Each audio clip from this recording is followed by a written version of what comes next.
Dude, my brain is actually exploding right now.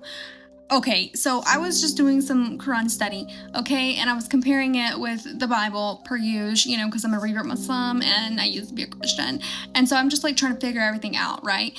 Get this, okay, and this is just me thinking.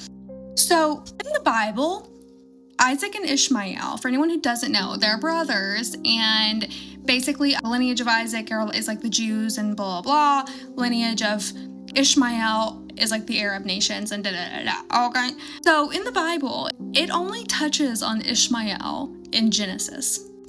That's it. That's it. He was given a divine blessing in the Bible, but weirdly enough, it wasn't followed up by any kind of messenger or prophet or anything in the Bible. But then Isaac was given the divine, chosen people, blah, blah, blah, and was followed by plenty of messengers thereafter. And then Moses said that God told him that he would be sending a prophet that was like Moses amongst their brothers. Mind you, Ishmael is Isaac's brother, okay?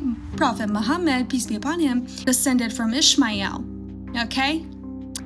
But because the Bible does not talk about Ishmael at all thereafter, you don't really hear much about him, okay? Mind you, the New Testament, the Bible, was redone by Paul, originally Saul, who was a Jewish leader who killed many Christians, okay? Who just happened to see Jesus and went back, rewrote the Bible into the New Testament, okay? Barely touching on Ishmael. Now, in the Quran, which is supposed to be the final revelation, the final version of the monotheistic religions, which all came from the Torah, I might add, one book, touches on Ishmael a lot, making it very clear that Ishmael has his own lineage, and they go on to have great nations of their own.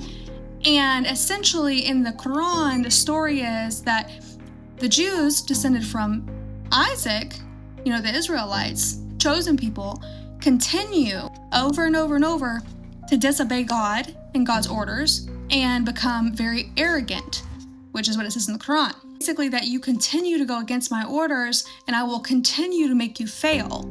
Okay, let's look at Jewish history. If you look at the Bible and you see how they completely just, oh yeah, there's Ishmael, and you look at today and you see how, oh, stop anti-Semitism, oh, anti-Semitism, oh, don't talk about Jews, oh, da-da-da-da-da. But Islamophobia has been like through the roof for a very long time in this country. No one talks about that though. Oh no, I post videos of me in a hijab and I'm, go back to where you came from. That's how much Islamophobia is just like and it's become like modernized. Like it's just like oh, who cares? They're an Arab, they're Muslim, whatever, okay? And the Bible totally kind of did that to Ishmael.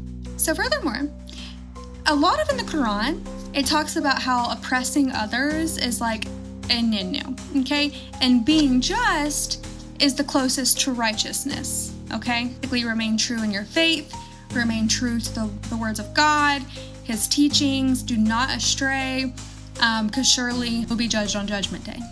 I was thinking, what if the whole plan was for Christians and for Jews to completely stray away from the original words of God and do what they did to Ishmael?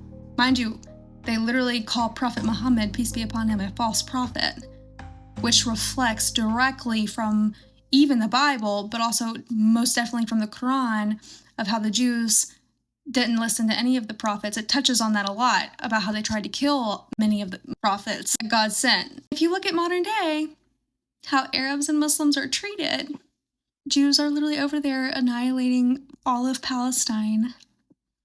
Also, I might just mention that in the Bible, the two events from where Israel will fall, their downfalls, they mention specific things that happen, for example, Babylon and then Rome. But in the Quran, it says things like, here, I'll put the actual thing up here, insinuating that something else is to come.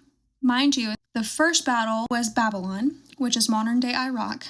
And it says the second one was Rome, which is modern day Italy, which is only a few hours from Germany. And in the Quran, it says that downfall will be from amongst their enemies. And who's the Jews over there in Israel's biggest enemy right now? Muslims. And who are they surrounded by? Muslims. And in the Quran, it says that they'll be able to walk on to the Holy Land like they did once before. Who was there before? Anyways, just thinking.